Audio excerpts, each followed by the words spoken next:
if you could talk a little bit about your upbringing and your background and how you got into being a clarinetist that improvises, having, I assume, grown up in a very much more traditional environment of Juilliard.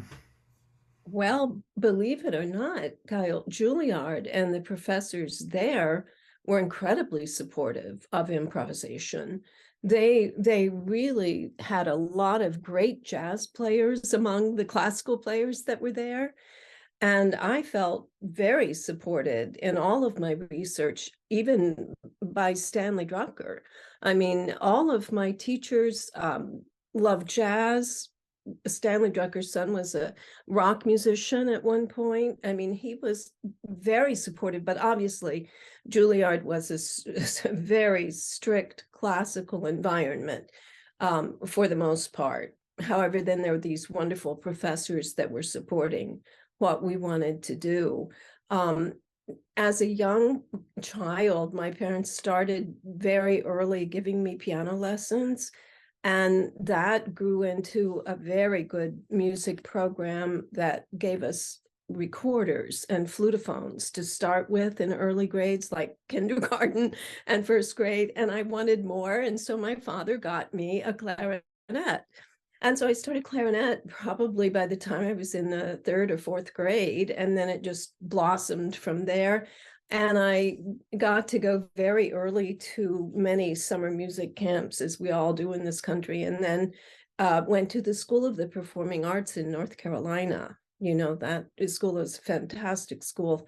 At the time, it was the artistic director was Vittorio Giannini, who was Italian, and really wanted the students to have an experience, a European background in music performance. So by the time I was 16 or 17, I was going to the Chigiana in Siena, in Italy, to study. That's their main conservatory in Siena, and had those wonderful experiences of playing with orchestras and playing as soloist with people like Pier Bellucci, and really just having an extraordinary European upbringing in music training, as well as I had at the School of the Arts. And from the School of the Arts, I went directly to Juilliard. So it was a very interesting combination. And at Juilliard, I continued my training by going to play in the Festival of Two Worlds with Minotti's Festival in Spoleto. So I was playing in the orchestras there and the chamber music. So I really had a strong background and a lot of work working in Italy. So that sort of carried through. I mean, it's interesting. My one of the things that I was incredibly interested in always was Hungarian folk music, or all of the collections that Bartók did, had made of the village music, and also Lojta and Kodai. And these wonderful collections were things that I listened to for hours on end, along with a lot of jazz. But those things really, I think, permeated my culture somehow. In any case, I listened to a tremendous amount of that. And then when I was at Juilliard, of course, being forced, not forced, but following the curriculum of playing classical music, I performed a lot of clarinet and piano works as a soloist. And my favorite repertoire, and I guess you don't have this on the saxophone that I can recall, were works by Hungarian composers. And I was thrilled with the colors and the richness. And even at one point, I had a trio called the Contrast Trio, and we toured for a couple of years up and down the East Coast, in all of the universities and concert series and things. But not only did I have the Bartók contrast, but wonderful works like the Kokai for Hungarian dances, and Hajdu, and Weiner, Leo Weiner, Perageti, Ferbunkos, and wonderful, wonderful Hungarian clarinet and piano works. And so that sort of became my solo, what I would tour with for clarinet and piano. And on some of these tours, I got very lucky and met Hungarian musicians.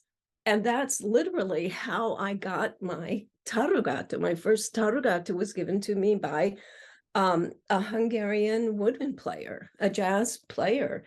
And he said, now, why do you want it? I said, I love it. I love the folk music. I love all of this. I love the sound. And this was in the mid 80s. And the first concert I played on that instrument was in 1985.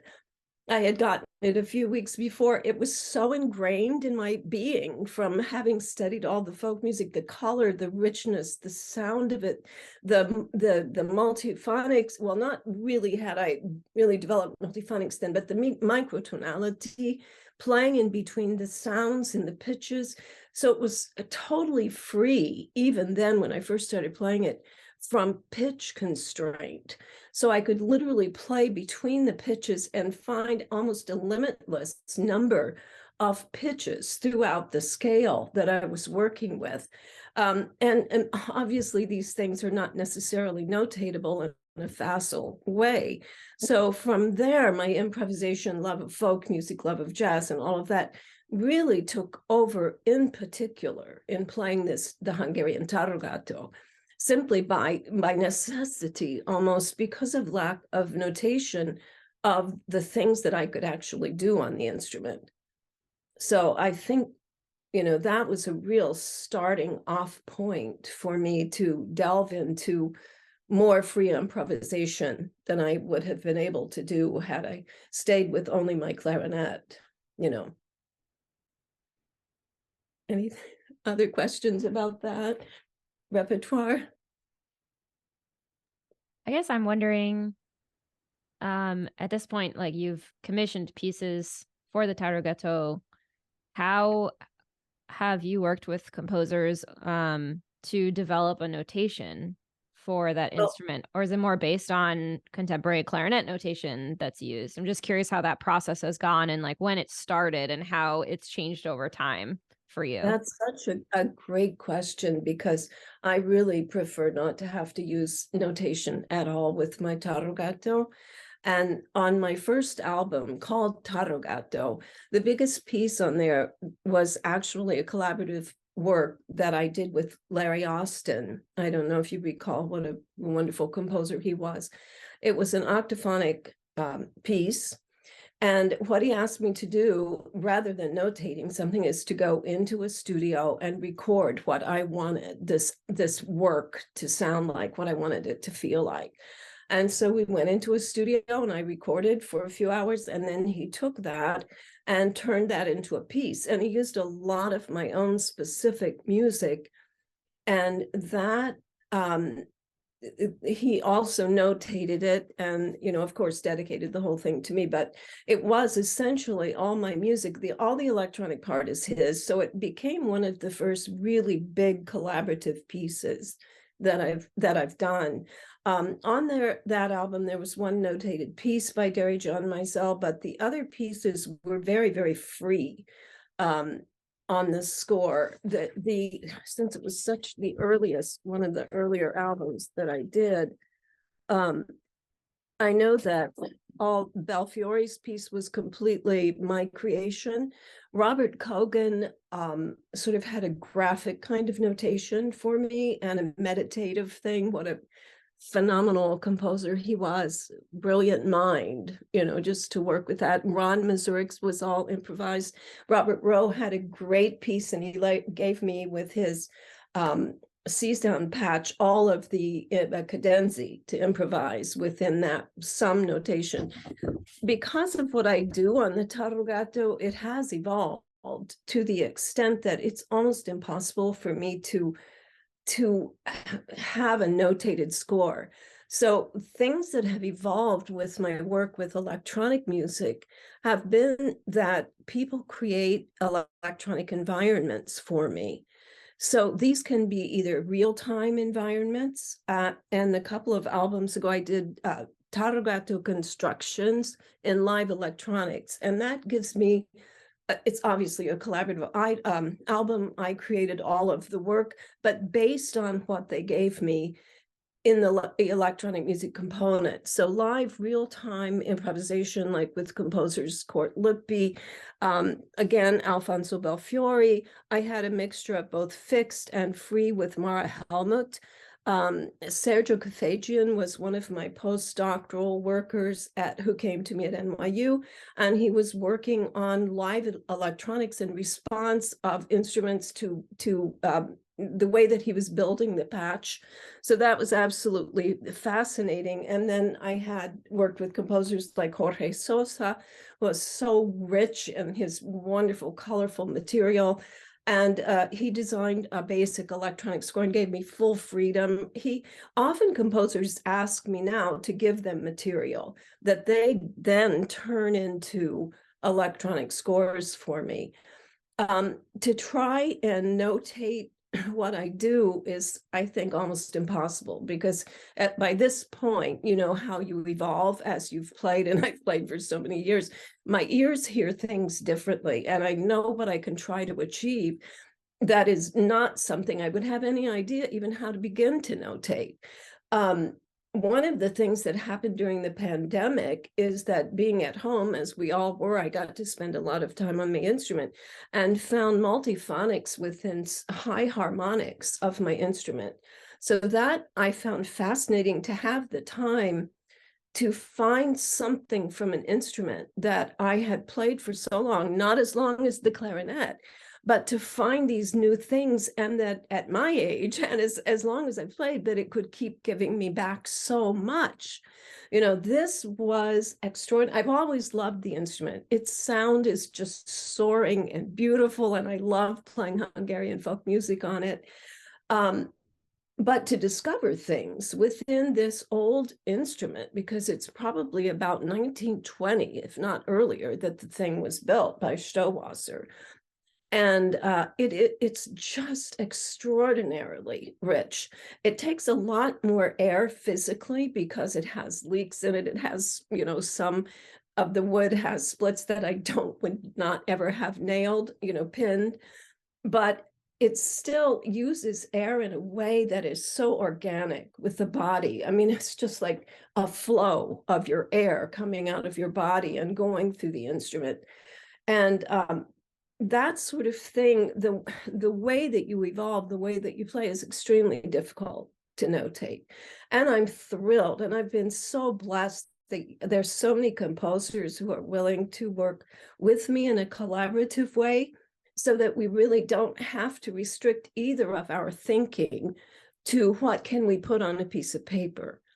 You know, that's too difficult. That becomes another ball game. And since we've never really had publishers who devoted themselves to designing how to write multiphonics, you know, for the clarinet, let alone for the táragató, I mean, it's just it's not worth it, because there's no real standardized publication of multiphonic writing, except for a few of the basic ones. It's extremely tricky. So if that, you know, in any case, my luck with working with these wonderful composers who are free enough to give me co-composer status has just opened up incredible doors for, I think, for us to create things that are different, interesting, and just from the point of view that they're co-collaborative creative works. And in the fact that we're searching, we're stretching, we're looking from an electronic point of view, we're looking from a sonic point of view. Obviously, when I work with composers, I'm coming from a more, I don't want to say academic point of view, but a certain historical understanding of what composition is and how electronic music has evolved and where you are with that. When I'm working with improvisation people who are totally based in sound, that's a whole other world. You know, that is free. You're completely free. So when you talk about free new music, which is one of the things that I love to play, I'm free in what I'm playing with many of my composers. But when I work with artists who are new music improvisers or free improvisers on their instruments, you are working with people who have such an intimate relationship to sound that you can't separate sound from what they say. There's nothing that you have to do to go in between that. So that kind of relationship, when you work with great players like that and you speak that kind of language, to me becomes the most intimate kind of performing ever in that I've ever experienced. I know I used to have that extraordinarily wonderful close feeling with some of my trios or my piano players. But when it's all your music and you're all out there, almost naked, unencumbered completely, and you're playing with just sound because that's what that person understands, and there's nothing in between that person and sound, that's an extraordinary experience. And I've been really, really, really lucky to have been able to play with artists who don't have that separation between themselves and sound. So it's been interesting. Esther, can you talk a little bit more about your work with these musicians that are not necessarily electronic musicians? I know you're very well known in the community for doing electroacoustic music, Right.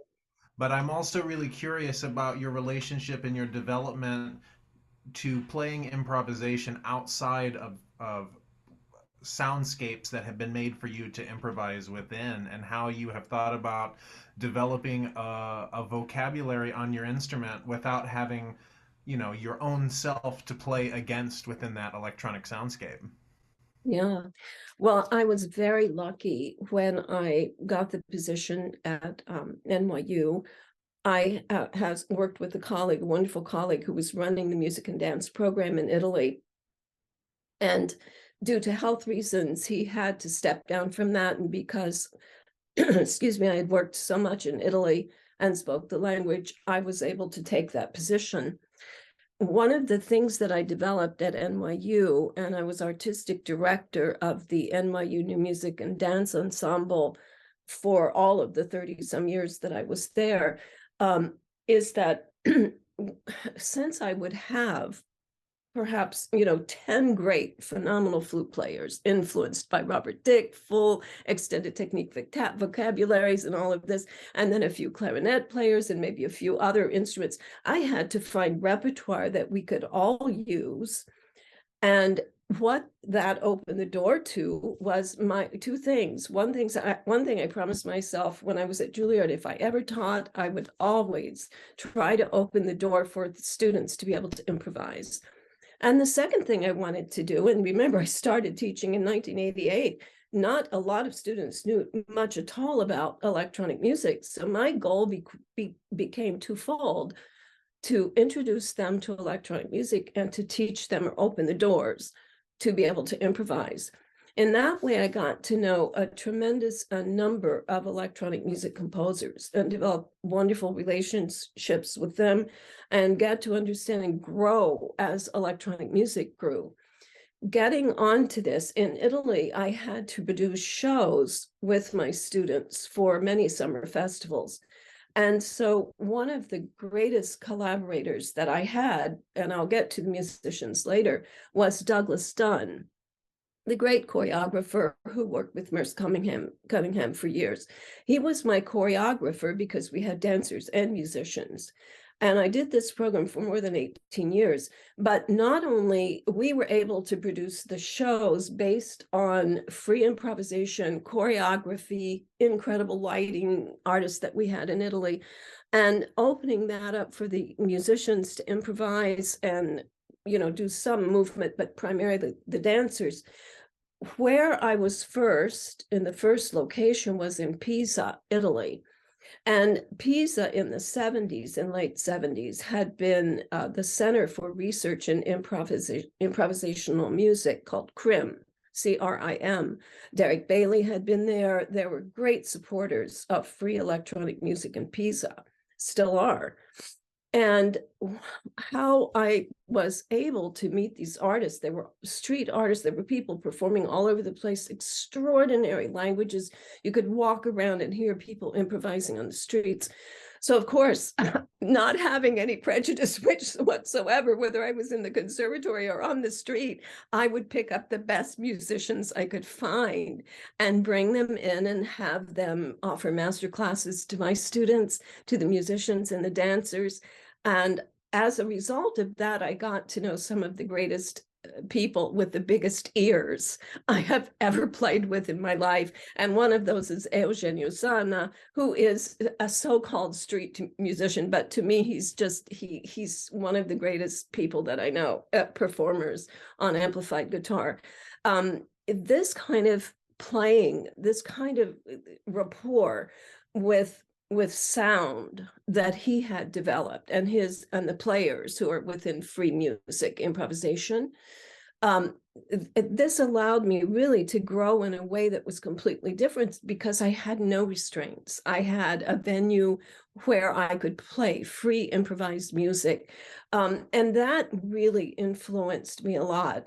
And sometimes I would feel so free that I would really not want to come back, because sometimes you could attain a certain level of freedom from all of the knowledge that you've accumulated for decades, and just have a place where you really are involved with pure sound, with what is that sound, and how talk about composition when you're in that state of improvising, and that relationship with sound propels you to the next level. It's someone, I would never, it's very difficult to explain how does that occur, because I have composers, I just sent 2 or 3 recordings to people. I said, all right, this is what the patch is going to be like, an electronic real-time patch. I don't have the patch. I'm saying, so I'm going into my studio and recording, based on what I'm imagining is going to occur in a patch. When you're inside the world with other players who are hearing sound the way that you hear sound, or have a rapport with sound the way you do, it's a completely different experience. It's a really an incredibly educational experience. But at some point, you have to separate the education and the knowledge as much as possible from the moment, so that you can have the freedom to go farther. You know what I mean? It's difficult, but that is one of the main ways growing and working with different people, especially in Italy and around the world.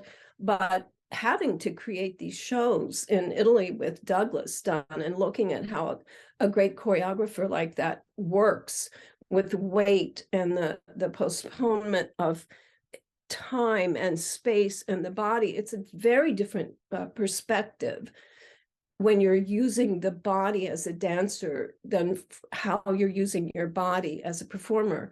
But it gave me a lot of knowledge. It really opened a lot of doors for me. Other questions in that area, Kyle? I guess I'm wondering, you talked about your background playing Hungarian music, and that was sort of an open door into improvising, but also on the táragató.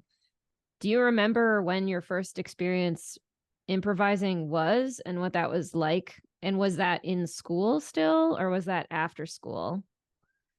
Oh no, improvising. I always improvised, even on my clarinet, even on my flutophone as a little girl, Okay. always loved it.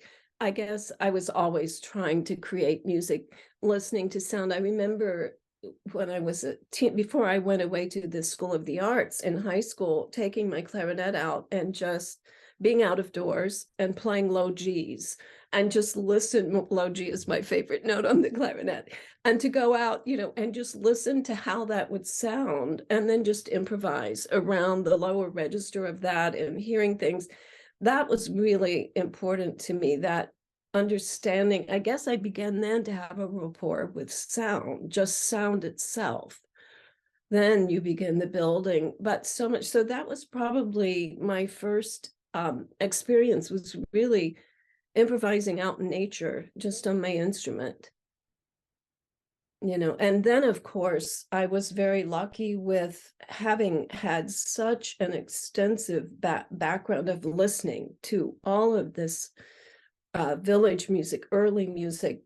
Yeah, I mean, hours, endless hours upon hours of listening to this, being fascinated by the use of sound within sound.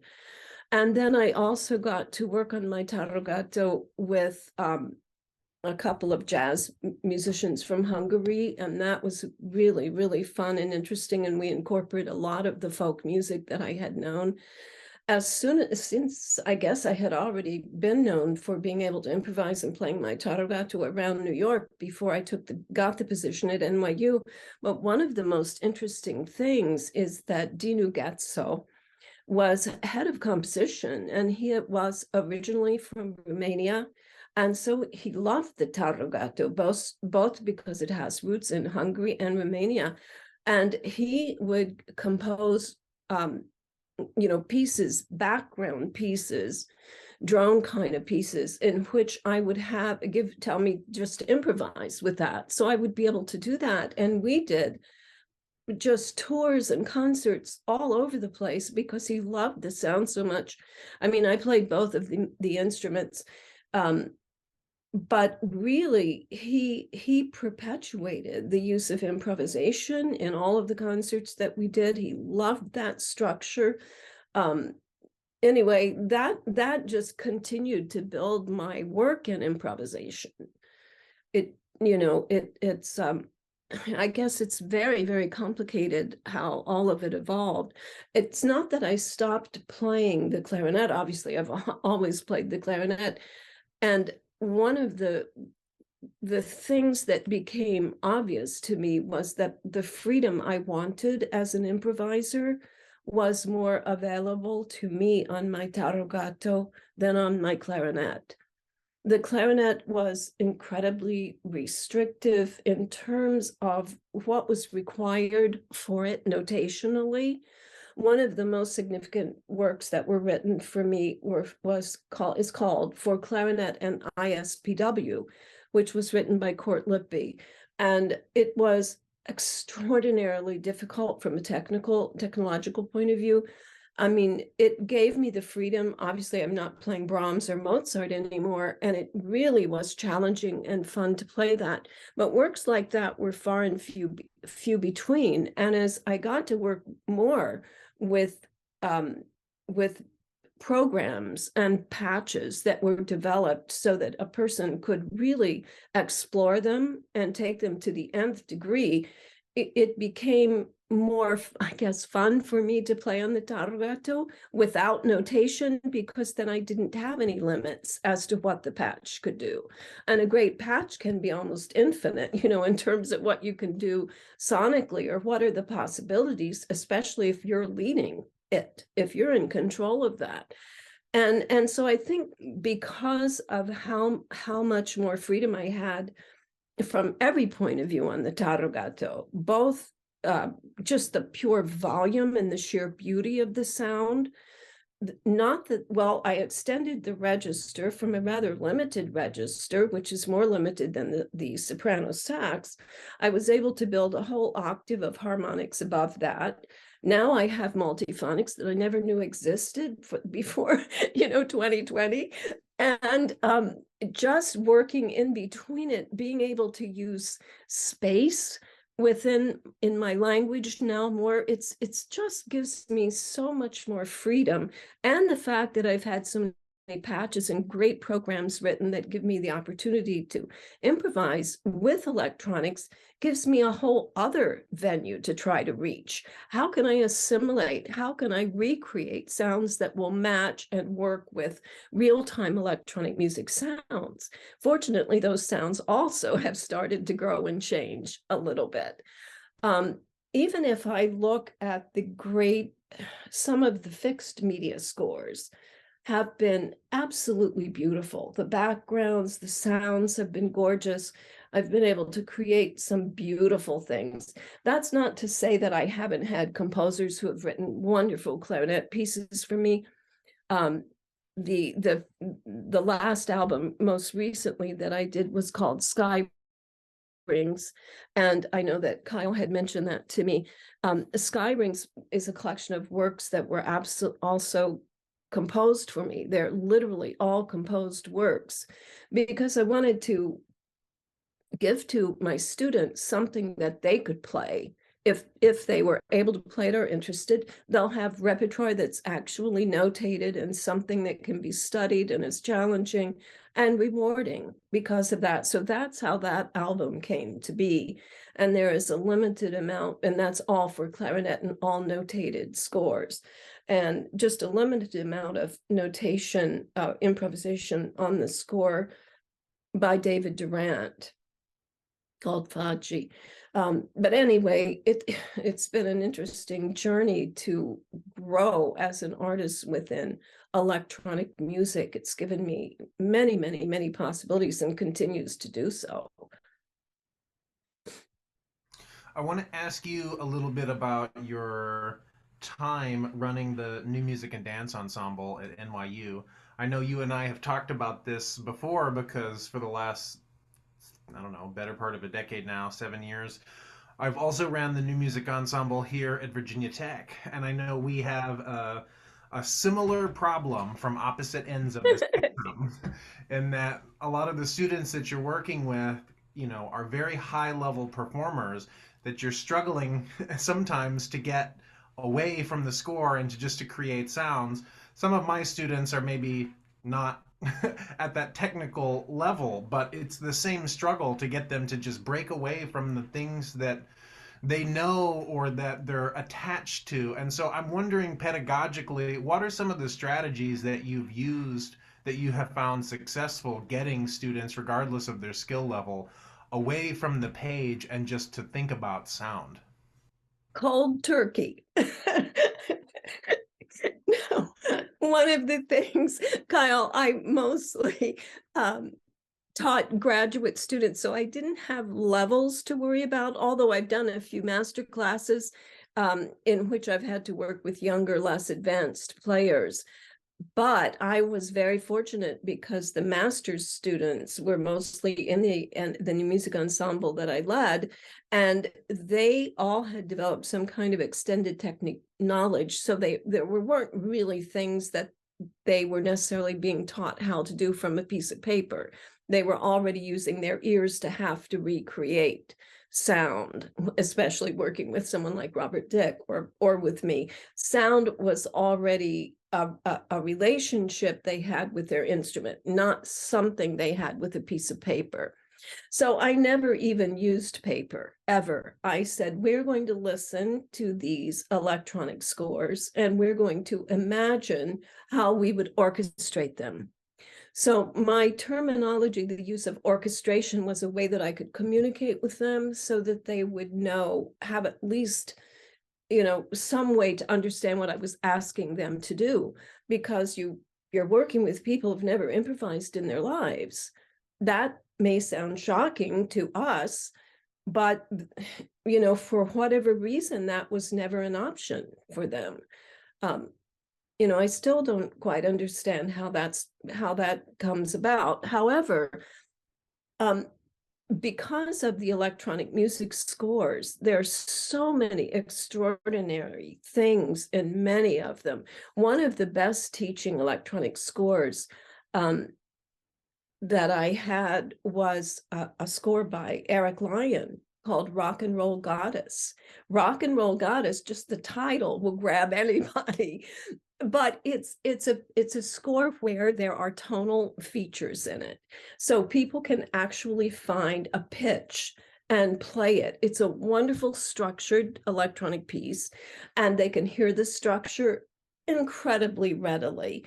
You have I would like to talk in terms with the students of gesture. How do you hear this gesture? Where is the energy? Where are the events that are occurring in the piece? And once they analyze it from a structural point of view, they can follow the events. Where is the high energy point of view? Where does it settle? Where's the drone material? What are the pitches? And I would always tell them, please practice, listen to the radio, listen to the TV, play what you hear.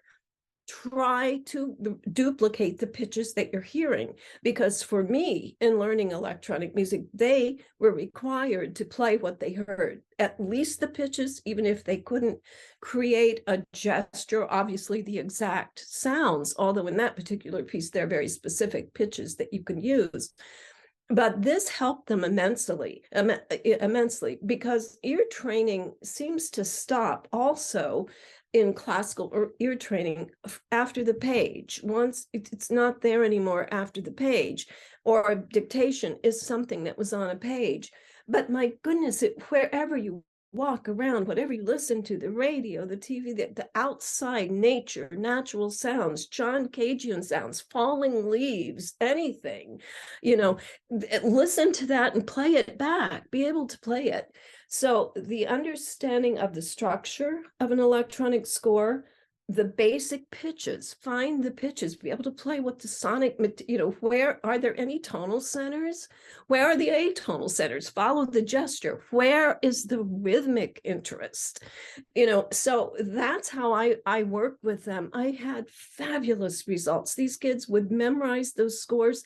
They would understand it from the gesture. They would, even if they couldn't remember the name of the piece, once I played that for them, I said, okay, well, listen again. They knew exactly where they are in the score. They knew where they were. They knew where the gestures are, the energy. We have some great recordings. So that way of thinking, I think, was very freeing for many of them. And then if they wanted to go into more commercial music or jazz or whatever other genre, they could at least play something on their instrument that was not on a piece of paper, didn't belong exclusively to someone else. Because even though we're working with electronic music, whose score, whose bass is someone else's, what they're saying is theirs. And I think it gave them tremendous satisfaction. I loved the shows that we did. So many great, wonderful players and wonderful ears opening up and creating. It was really exciting to work with them. And I'm hoping you'll get that same satisfaction from your students.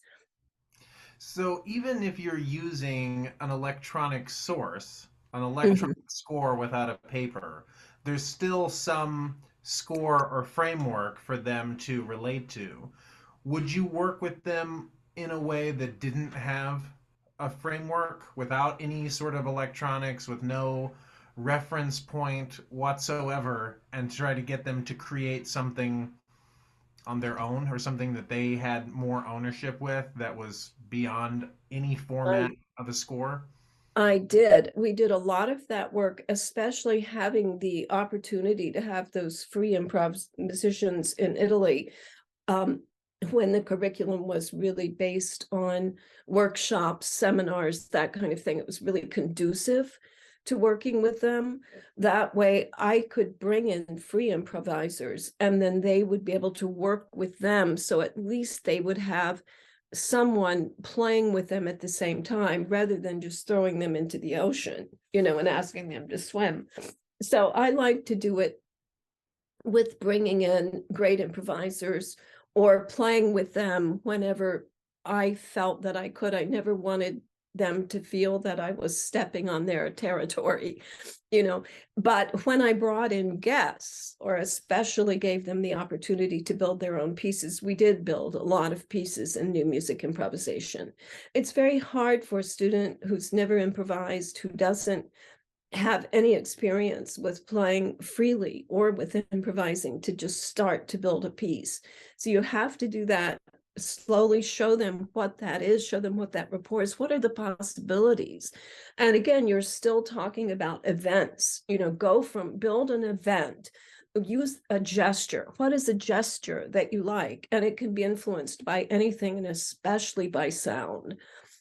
outside sound that is not necessarily traditionally produced, either by methodology or traditional composition or some other way that's non-traditionally produced. It's a fascinating thing to try to teach students to want to improvise, and you can do it up to a point, but I think it becomes necessary for the student to want to hear something from inside himself. It's a big difference to look at something and then to perform it. It's another thing to hear something inside yourself and produce it. These are very different things. So anything that you can do to introduce them to that freedom to produce, and some students may not find that freedom. They may not want to do that. It's a whole other way of making music. Fortunately, there are millions of ways of making music. But, it's a very different art form. And I would never require people to take my class or to take the ensemble, but I wanted to have it there for people who really wanted to learn. And fortunately, electronic music came into play at the same time. So that became a really wonderful bridge from music on a paper to music that you have to understand from your ears and has no paper. And that gave them, I think, the freedom to produce, freedom to make that transition. So that was interesting. I think one thing that I had wanted to talk about, and I don't know if you want me to go to another topic or do you want to ask me? I think one of the most important things is to understand your environment. And we, of course, as performers, and you on 100 stages a year or whatever, different stages, want to work with the acoustics in the environment. This is important when you have that playing there where you are with the box. My God, what an experience. But for me, playing in the UK, having multi-channel venues, getting to play at SARC or any place in the UK where I'm just surrounded with many, many, many speakers, this is such an extraordinary experience to understand and appreciate sound that way. One thing that's incredibly important to me in improvising, and that is working with the sonic environment that I'm in. And this is not to do with acoustic music, but I had mentioned one label called Genoa Sound Cards. One of the summers in Italy, I was working in Genoa at the university there in the research center where Antonio Camuri had designed EyesWeb, which is a controller, a kind of controller. But in any case, one of the works, the people that I had brought in as a guest was called Claudio Lugo, great saxophone player, great improviser, great musician, great pedagogue. I mean, just wonderful. He did a lot of lectures and workshops with my students about improvisation. But he and I did a whole album that we recorded in various locales of Genoa, the medieval part and city of Genoa, which is a port city. And in that, within every single environment, inside, out, down by the sea, under the ports, in many of the ancient museums, the medieval buildings, we were improvising with each other, obviously, but totally based on and trying to put our ears so much into the space that we were playing in that we were completely influenced to play what we played based on what we were hearing from what just the pure acoustic sonic environment was giving us back. I think that's also a different way of listening, a different way of understanding sound and having a relationship with it. That really had a marked effect on me because it's so different than being on a concert stage anywhere. And it's very personal. It's very intimate. You're interacting with not only what people built, with also with nature. And what can that give you back? So I think students need to have an understanding of an acoustic environment and its relationship to you, because none of us are ever going to play in a dead chamber unless we're working for the telephone company. You know, we're going to have to interact with the environment acoustically or electronic or whatever we have to work with. We have to work with that. What is the feedback? What are we getting? So that's another way, you know, put the students in a chamber or in a space that has tremendous reverb and see what they play for you. It's usually incredibly beautiful because they start creating their own music, you know. So that's another easier way, if you have those environments, to help students hear things. I'm wondering what you're working on these days. Thank you. Well, something really exciting that I'm happy with. I have found, when you talk about people that you love to work with, I had found a young composer who is the head of a record company in Mexico City. And he and I just have hit it off. And he liked my work. He loves my táragató. He loves all kinds of folk music and indigenous musics. And he and I have an album called Trasfigurazione. He has most unique ways of working. In Trasfigurazione, I had sent him many recordings of my táragató. And his way to create that album was to take pieces, parts, and things from this place and the other place and the other place. And by hearing that, you would think it was like an open-ended folio, something that Robert Cogan would do. Rather than that, it turned into one of the most traditionally sounding, beautiful albums I have for táragató. Very folky, unbelievable sound that he was able to create. But that's why we called it Trasfigurazione, because it was really transforming it from what it was in its original state, in some cases more than others, into these beautiful set of sort of programmatic, poetic pieces. So I enjoyed working with him that way. And then we decided to progress into a new album, and it's almost ready to come out. And this was an album when, in some cases, he decided to create electronic score for me. These are fixed media pieces. And so in other pieces, I've sent him, again, recordings that I did. I went to Mexico and we had a few shows and stuff, and I was working in his studio and just left him with a lot of material. So this album will come out sometime this year. I hope we'll have it for NYSUM. But one of the pieces that I love the most, it's going to have a lot of ethnic sounding instruments in it, both Eastern, mostly Asian, and many things from Mexico and South America sounding pieces. But one thing that I have never had time to explore since I was working full-time at university, and since I retired at the end of 2020, I've had more time to research something that I wanted to work on forever, and that was my maternal grandfather was an American Indian. So I wanted to work on the music, find whatever I could find, and the tribe that he was part of was very difficult to find any kind of music. So I was sort of looking at Powhatan and Algonquin and that sort of thing, and a lot of Indians from Mexico that Alejandro had actually preserved some of their music. But in any case, one of the pieces on there is dedicated to my maternal grandfather. And it's a very simple piece using a lot of the new multiphonics I discovered on táragató. And it's called Nikatwin, which is one of the 5 words that's left from the tribe that my grandfather was part of, and it means one. So I'm excited to have that come out, because it's difficult. You know, I don't want to do an album entirely dedicated to to American Indian music, unless I can find a lot more of the original source material that I've found so far. But this wonderful composer in the company is called Cero Records, CERO.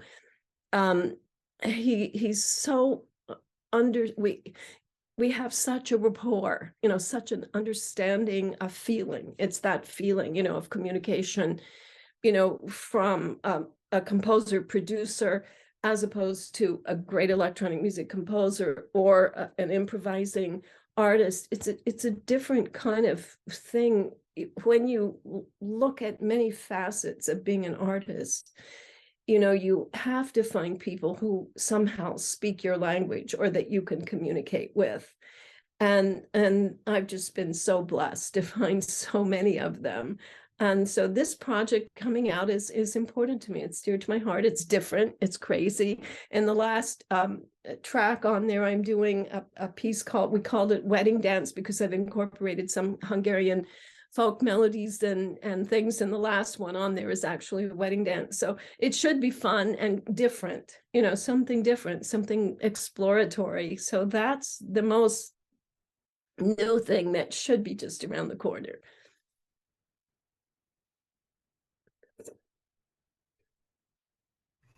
Okay, I have one final question for you. A little bit a loaded question, perhaps.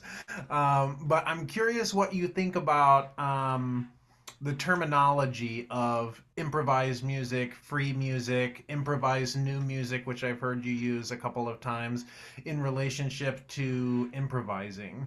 And if you sort of make a distinction between those things, or how you think maybe that term and the application of it has evolved over your career.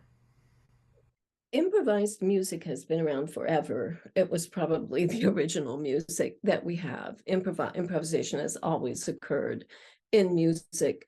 And the reason I use improvised new music is because it's what I'm saying today, instead of, although it may have borrowed references, of course, but it's what I'm saying today. It is complicated. How do we refer to what we're doing today? Because I didn't really have an area of improvised music outside of jazz or the study of folk music in my curriculum. So improvised free music, as we know it, sort of evolved out of, I think, more avant-garde music and free jazz and that sort of thing. But it's not really any of those things. So I'm confused as to what to call it, but I hope that when I say improvised new music, it includes the background of the evolution of free jazz, the evolution of free improvised music from the classical world. And it just gives us, let's hope that we have more freedom to just be expressive. There's so many genres and borders that we can cross, and we all cross all the time, because great musicians are open to everything. They're open, they're listening, they're hearing, they've honed their art, and it's a really exciting time to play and be alive and listen and hear and share. So I'm always excited about music, Kyle. Great. I think that's a perfect way to end. Thank you guys for doing this.